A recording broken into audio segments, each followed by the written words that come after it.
This is Jailin Francisco, and I'm here to discuss custom cake cycle. I am the baker and cake decorator from Captain's Sweet Galley of Treats and Captain's Mix and Magic. We have been operating in Captain's Mix and Magic since 2005, and we have started our operations in Dasmariñas, Cavite in 2013. And then we had our physical shop there up until the onset of the pandemic, and after starting 2020 we transitioned from clicks and bricks shop, like an online with a physical shop, to purely online business where we get our clients, we advertise, and we communicate with clients purely online, and transactions or payments are done through bank transfers and e-money. So we have adjusted a lot of our operations to accommodate the lockdown proceedings and the requirements for isolation at the time, and we have adjusted quite well. So we are purely online now. Hopefully when things get lighter, and hopefully, yes, it will be able to start up with a physical shop again, maybe in a few years time. So let's get down to it. What is a custom cake cycle? These are the usual steps we go through at Captain's Mix and Magic and Captain's Sweet Galley of Treats to process custom cake orders. We don't keep cakes in stock. We were not on the commercial side of bulk production of cakes. We bake cakes as they are ordered, and we also design and assemble them to according to the client's requests. We bake and prepare based on plotted production schedules. We very rarely accept rush order cakes. Orders made less than 1 week prior to delivery or pickup are already considered rush orders, because our lead time is 2 weeks for custom cakes and 1 week for gourmet cakes. Mondays and Tuesdays are usually our downtime. These are the days we recharge, the rest days with family, friends, just enjoy life altogether. As opposed to a regular office work or a regular, non-food and beverage industry job, where they think that Monday is such a drag, like Monday is the work day. For us, Monday is our rest day. Monday is our me day. So these are the 5 steps that a custom cakes cycle is composed of.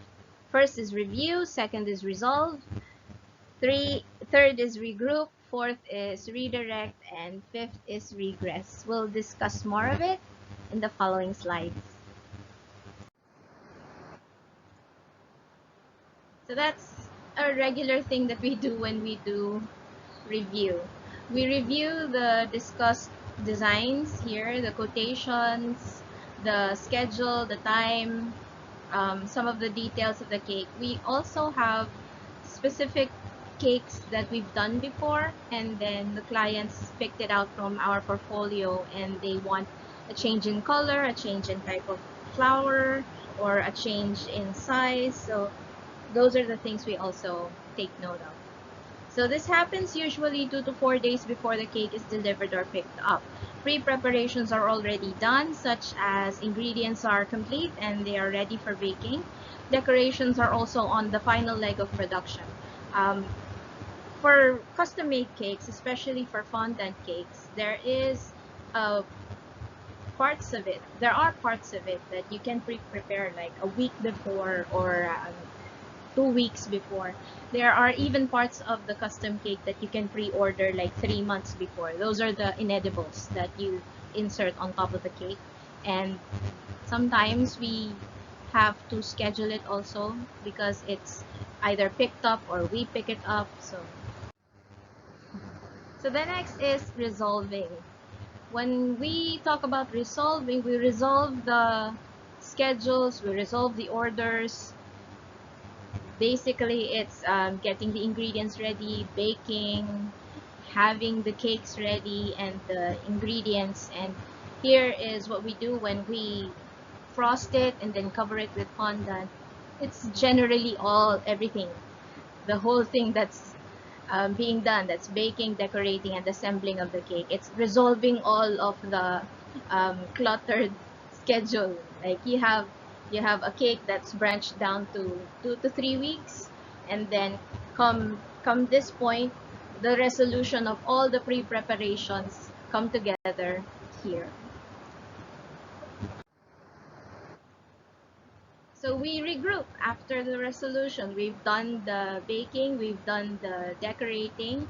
So we're regrouping, like we double check the produced items, and then we prepare for pickup or delivery and secure the packaging. There are times that we transport cakes that are already pre-assembled. Sometimes we also transfer cakes that are assembled on site. So there are things that we have to consider when we package the cakes and we transport them. Sometimes we transport the cakes, accompanying the cakes during transport, as well as we also give policy or guidelines if we give the cake to the client and they transport it themselves. So we keep the cakes in appropriate temperature while waiting for the pickup or delivery. We check for decorating emergency kit. If you're going to be part of the delivery team, it means you're going to be there in case anything happens. You have to be able to fix the let's say if the cake cracks, or if a flower falls off, or some figures get disfigured during transport. You have to be able to fix it on site. So these are the things that you need. If you're going to have a fondant cake, you have to have extra fondant and the decorations that you can patch it up with, extra frosting, or quick fix handy tools like a small rolling pin or a scalpel. Yes, we do use scalpels. We also have a bit of palette knives. Yeah. Mostly it's the touch up of the tools. So redirecting is when we pack and deliver as scheduled. If there are setbacks, you have to get them on track, because sometimes there are changes in the schedule that are unforeseen, and these things you have to be able to fix on the go. So you do it, just do it, do it right now.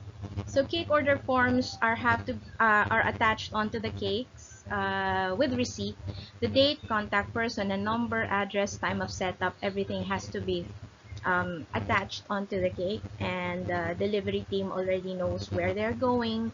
They have their maps straightened out, the schedule already plotted, and if ever there are any trouble that they may encounter while on the road, they have to have open communication with the home base, us, and the client, of course, because we also have open communication with the client, especially when the cake is on transit. So regression, when the cake is delivered, the party is done, we pick up everything. If there is a setup, we egress. So we regress. We power down after the long haul. This usually overlaps with review, the first step. Like while we're resting, we're reading up what's next, what's going to happen next week after this weekend. So we check ingredient inventory, shelf life of the stocks that we have.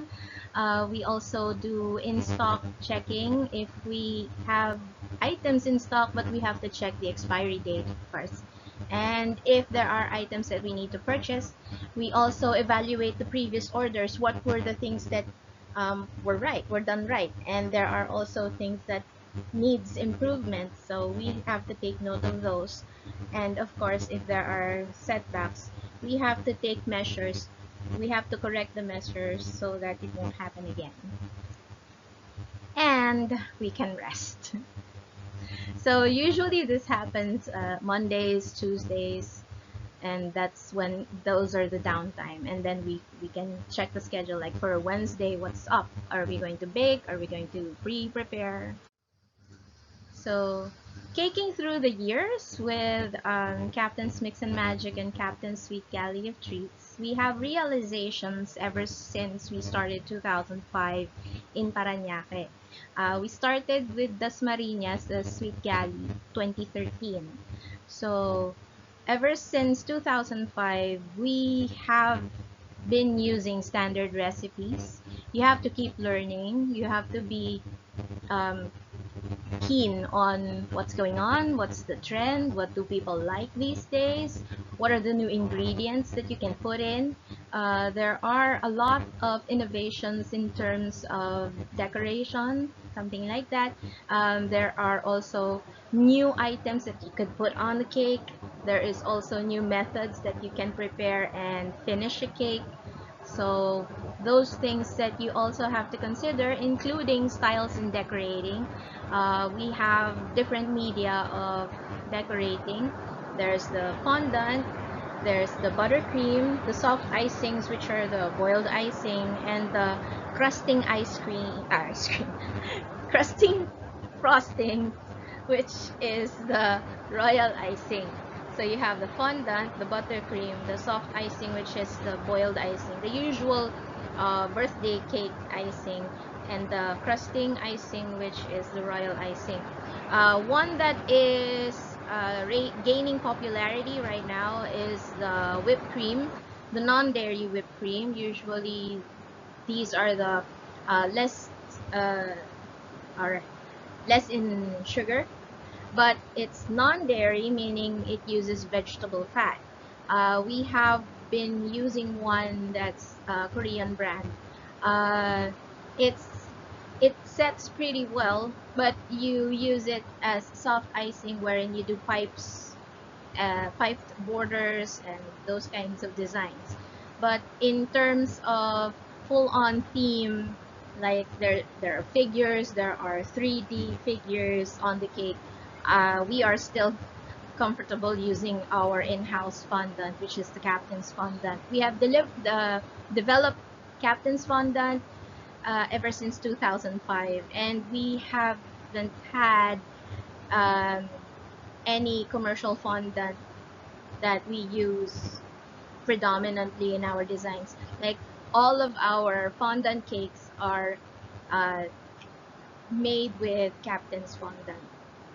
Realizations since the onset of the pandemic, we're here, like we're 2 years into the pandemic, and we realize that health is human resource asset. Um, well, you can't work with somebody who is sick, of course, and if your team is sick, you can't be able to produce anything, and you can't be able to deliver anything on time. So we have to make sure that the team we are working with is protected, are safe, and they are healthy, and they can go out and be secured or be um, assured that they won't get sick when they're outside. So everybody in our shop or in where we work, everybody who gets in contact with our cakes, the delivery team, the baking people, they are all vaccinated, uh, fully vaccinated, and I think there are only 30% who are still waiting for their booster shots, uh, which is, we're very thankful. Although, yeah, we do wish we get everybody boosted soon. So you identify the automatable processes in your operations. Before the pandemic began, everybody had to be online, or everybody has hard copies of the form at the shop. Uh, and then if there are people who are inquiring, we do face-to-face, write it down on the form. So right now, we have updated our processes, wherein the people who are the team who have access on the reservations, if you message us online, they already have access of standard pricing per size. We have bracketed pricing for specific custom designs, and if there are any specifics or any other intricacies of design that's when it elevates to me. So I can create an altered quotation or an adjustment of the quotation because it's something that's highly customized for this particular client. So I have to oversee the pricing. Okay, so you have to keep an online support group. The network of online suppliers, very dependable online suppliers, and your delivery apps. It has to be updated and dependable because right now we have transitioned to online operations as opposed to having a physical shop wherein people would go there and inquire. Uh, One, it's financial decision because when you maintain a physical shop, you'll have to rent it out. It's just a lot of included expenses. But if you're online, the online is there. Accessibility is available even if your clients are at home, even if you are at home. So the heavily needed assets would be pictures of your cakes, pictures of actual people who ordered your cakes. You have to have the reviews online. It actually creates security for your clients that you've done this before and you've been doing it for so many years, and that's how they get to decide and pick you. So you strengthen patron client base. We have families who are with us for years now. Like there is a woman that's been with us ever since her 18th birthday, and then when she got married, we made her wedding cake, and she has 2 kids right now. The first and second child, we made their baptismal cakes and their birthday cakes every year. So it's like a close relationship with your client because you are part of their family occasions every year. So you have also to update your online processes, like your emails, or do you have an online calendar? Uh, you also have accessibility through phone, and you have to adapt. A lot of applications right now are pretty new to us. Like for me, this is an adjustment. I've only learned this feature of PowerPoint for like less than a month, that I can video myself while I'm discussing a PowerPoint and then record it as a whole video. And it's also only within a month that I got acquainted with Zoom and TikTok.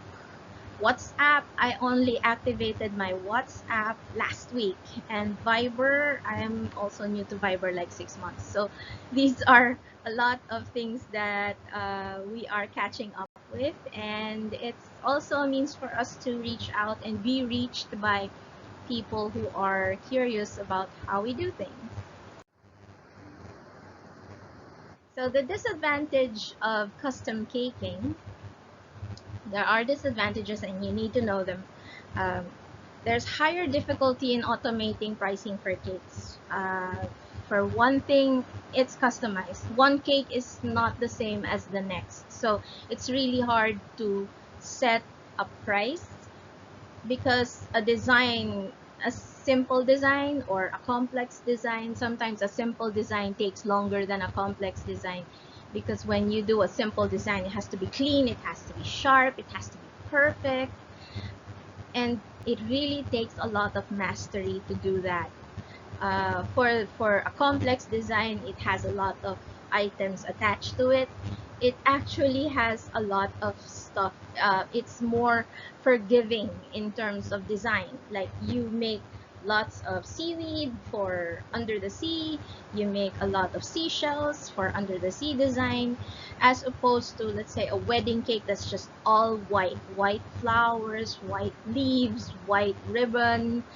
Everything has to be white. Anything that you see that is not perfect already diminishes the aesthetic of that cake.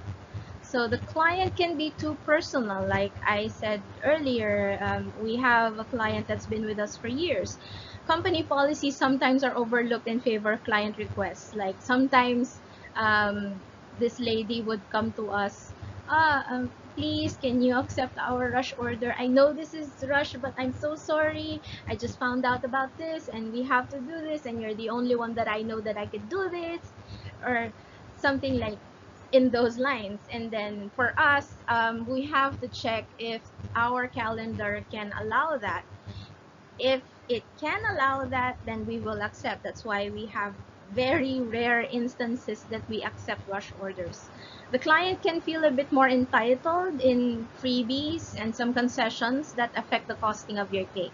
Like we all know, when your clients do negotiations and they haggle, you've already set the price, and then they will ask you, can I have something for free, like a dozen of cupcakes or maybe cake pops to go with that?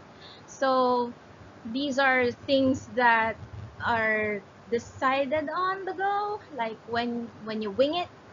Is that doable? Can we do it within the same quantity of ingredients that we're going to have? Like cake pops, can we give cake pops for free if the cake is like this big?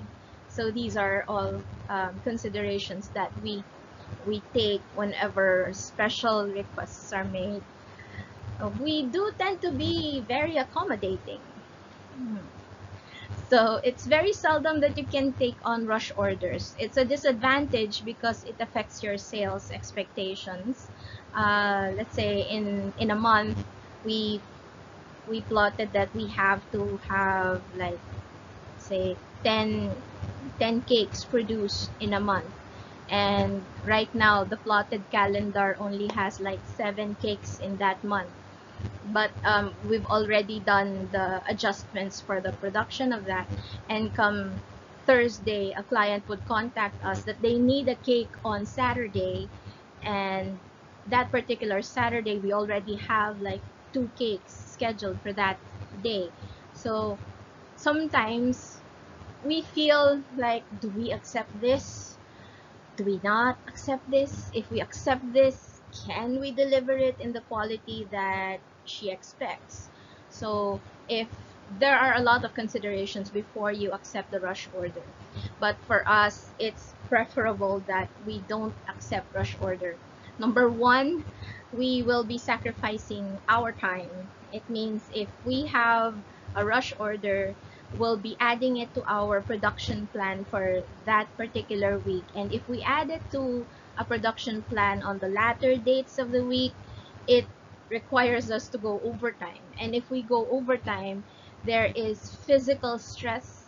Like instead of being able to rest on time, we'll have to stay up and decorate it and make sure everything is perfect. So there are concessions that needed to be done. So pricing can be intimidating to new inquiries and clients. That's very true. It's a disadvantage because for people who are new to custom cakes pricing, they'll be very, very surprised. Like a regular cake, like an 8 by 3, or the regular birthday cake, like a chocolate cake with writing on it. Commercially, they go for like 800, I think, or 500 or 800. I don't know the current rate of the commercial birthday cakes. But for an 8 by 3 that is a custom made cake, our price goes like 2,000, 2,500 because of the decorations that go on it. So we have custom made figures, custom made flowers, or we also do the writings, we preset the decorations. It branches down to several days in preparation. So instead of having a ready-made cake that's when you go to the shop, it's there and it's ready, the custom made cakes have this branched down production. Like the flowers need to be dry for a day before it is used. The figure toppers have to be finished and crusted or set or um, solid or firmed up for like at least a day or two before you put it on the cake. So, and a cake that is gourmet or the regular birthday cake, when they frost it and then they decorate it, it finishes in less than an hour. A custom made cake can take like 24 hours to finish. So that's a difference. It's a big difference. And you still need math, and you still do paperwork. That's, for some people, it's a disadvantage because they have this notion that if you do cakes or you do cooking or you're in the culinary or you're in the kitchen, you don't need to do math, you don't need to compute, there's no paperwork. That is absolutely not true, because every time we do a production, um, a production of a bulk cake order, we compute, we convert, we dequantify, we quantify, and then at the end of the week, for every sale, we also compare the actual to forecasted. It's a lot of paperwork. And these are things that you need to sustain your business, because if you want this as a business, you have to be able to measure if you're meeting your goals, right? And how are you going to measure that you're meeting your goals or you're earning?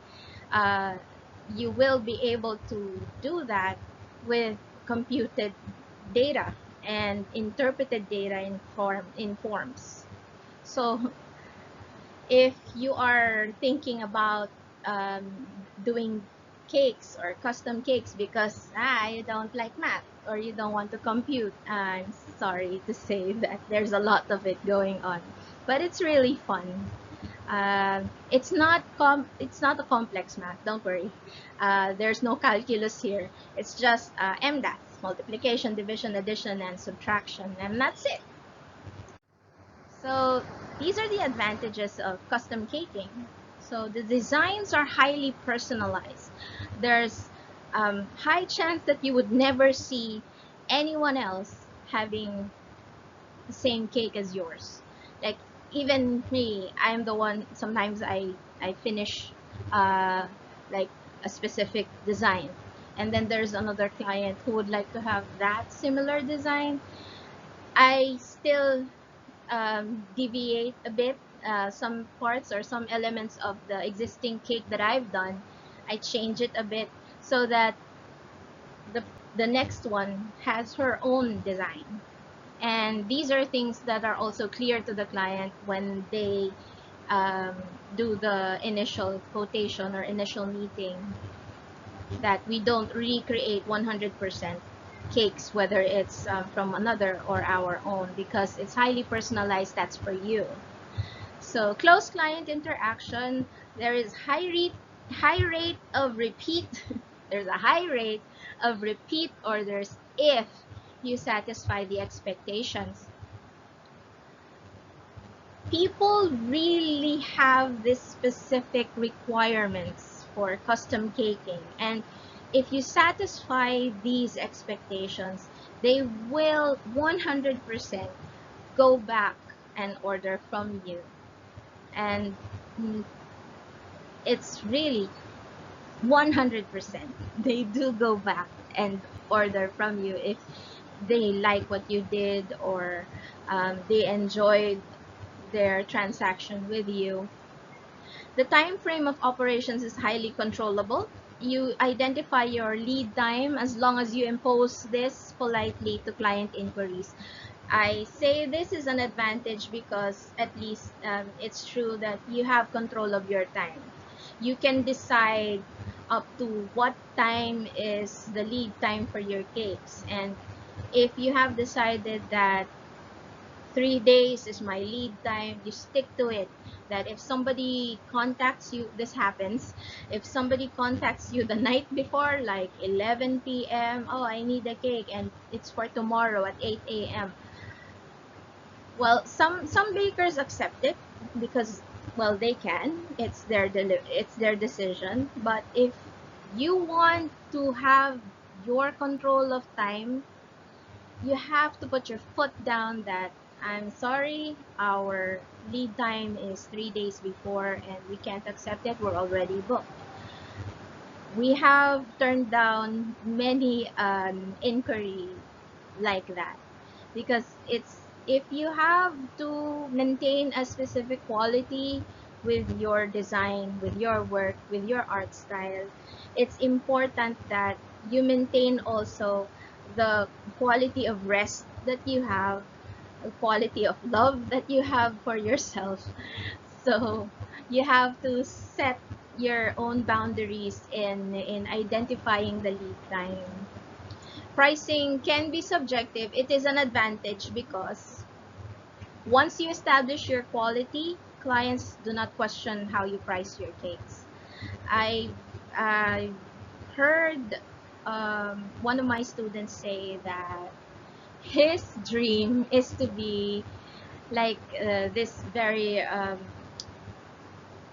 famous or very well known caker internationally, that one small cake, just a small cake, like about 4 inches, is like an equivalent of 5,000 pesos from that uh, cake artist.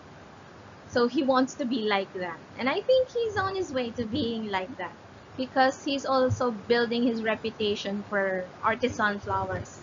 uh, yeah. And then for me, um, slowly you also have this identity that you build on. You also have this personality that you share with your cakes. We have clients coming back to us that, so we just attended this party and we saw the cake and we knew it was yours. We don't put a signature or we don't put an emblem on the cake as others would do, but we are very humbled by the fact that we have a client who attended that party who sort of identified the cake as ours, which was true. And then she said, I already know it was yours because yeah, because of what she saw. um, it's really heartwarming because the way she described it was really, it's music to our ears. You get to be a part of a family special occasion every year. This is an advantage because you broaden your family. And what's nice is it's not like one birthday a year. Like a whole family can have like 5 birthdays in a year, and in all of these 5 birthdays, you join them in the celebration because you give them the cake or you provide the cake and they order it from you.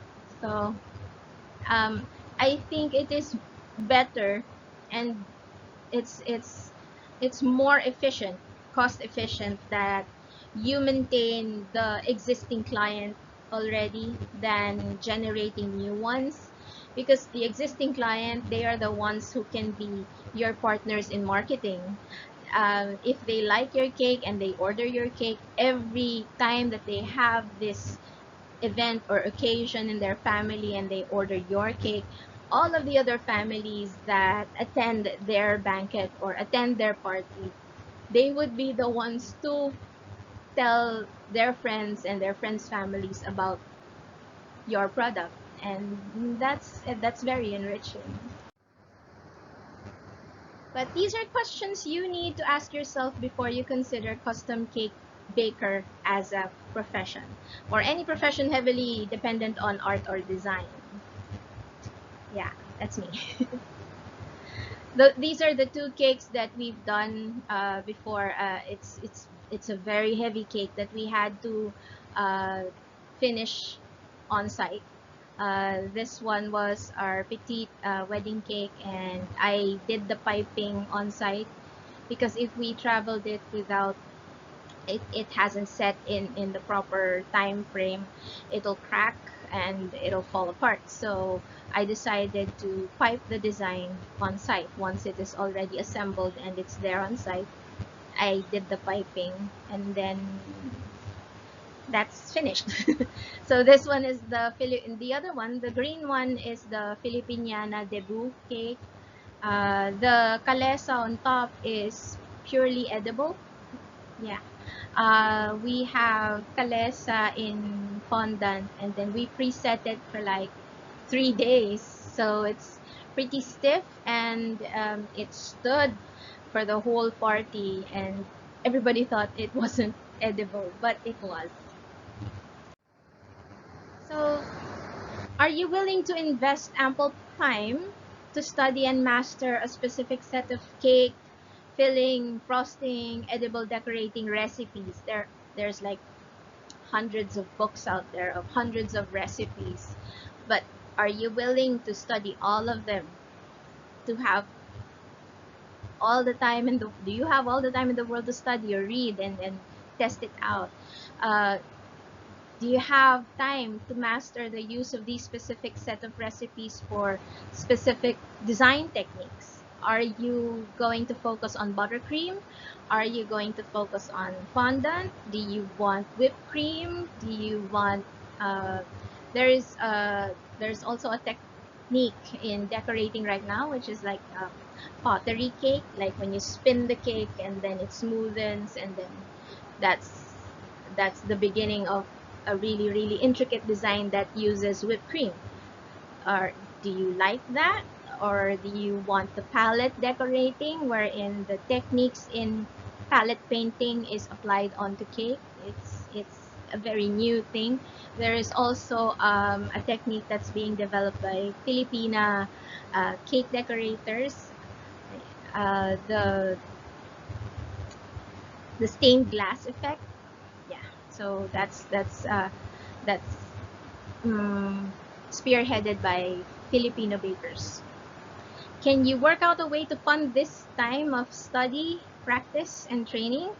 Uh, there is a lot of consideration to be made if you're going to concentrate, or if you're going um, to study the expertise in cake decorating. One is the expenses on ingredients.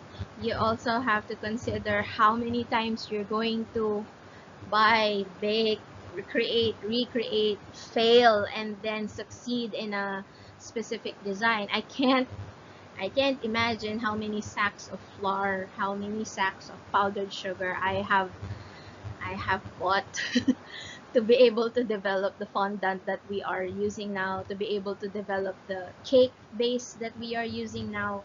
But way back in 2005, while I was starting out, um, we started it out as a hobby, and then by 2008, that's when I started accepting orders, because those were the times that I started feeling confident about what I could do, and there is still a specific set of designs that I could do at the time. So I've also limited myself into this type of decoration for that time, because that's what I was confident about selling. But while I was selling that, I was studying different techniques on the side. So one part is slowly being mastered, while another is still being learned. So it's a blend of a lot of stuff over the years. Are you okay about losing hours of sleep, uh, not getting vacations during times when everyone else are having the time of their lives? Because if you're okay with that, yeah, sure, go ahead, go on custom cake decorating. uh, I lose hours of sleep. uh, I lose hours of sleep when I have, let's say, bitten more than I can chew. Like right now, I can do like four custom cakes on a weekend, and I sometimes I feel really bad whenever I say no to, especially to long time clients. And these are the times when I end up accepting 6 or 7 cakes in a week, and I lose sleep. So uh, I said it earlier. it's a disadvantage because it's something that you sacrifice for yourself, so you make sure everybody else is happy. But if you want to maintain your happiness, you have to be uh, accepting of the fact that if you do that, then there are things that you need to sacrifice, like you lose hours of sleep, or um, people are people are inviting you to go on a vacation with them. You can't because you have a cake to prepare. Or let's say during Christmas, if you're a custom caker during Christmas, you can't be in a party mood as everybody else because you'll be so busy creating the orders that are accepted. So your Christmas happens in January, actually. This is true for a lot of food service industry businesses like restaurants, resorts, hotels. The staff of those industries, they don't get to have Christmas vacation, and that's the truth. So if you're okay with that, then by all means. Malcolm Gladwell says that for you to be considered an expert on a craft, you would have to devote at least 10,000 hours of practice and continuous improvement of that specific craft. Are you committing yourself to at least 10,000 hours of training? So that is at least 3 years and 10 months of deliberate practice, meaning you work under the guidance of a teacher for 10 hours a day for 5 days every week. So you could master custom cake decorating, or any profession for that matter. In his book, The Outliers of Malcolm Gladwell, he also cited an example of a professional violinist that given 10,000 of hours, and if that person is under the tutelage of a very good teacher, then that person could be an expert in 10,000 hours. Like in his plan, it's actually 10 years because he only said like it's 4 hours a day. So in his time frame, it's 10,000 hours, 10 years. So I only computed 10 hours a day, 5 days a week, and that would give you 3 years and 10 months plus change. If you answered yes to all the questions, then you can consider custom cake baker as a profession, and we will be colleagues. Any profession heavily dependent on art and design, like cartoonists, uh, interior design, fashion design, painting, visual arts, it's heavily weighted on art style. So more or less it has the same weight of demand. So that's my presentation for today. Thank you for inviting me. Thank you, Catholic Filipino Academy Homeschool. Mr. John Leonard Costuna, the career fair head, thank you so much. And Miss Maita Lu, thank you for inviting me. She reached out to me through Facebook. Actually, I didn't feel like I deserved it. And I told her this. And she said, sige na. So I hope you learned things, or you picked up a lot of things from the discussion. But just in case you're curious to know more, this is our website. That's www.captainsmixandmagic.com. It's a portfolio of the cakes that we've done in the past. So yeah, I am Captain's Joylyn on Instagram and TikTok, and our Facebook pages are Captain's Mix and Magic and Captain's Sweet Galley of Treats. In YouTube, I also do demos and tutorials and some lectures, something like this. In Just search my name, Joylyn Francisco, and you'll find me there.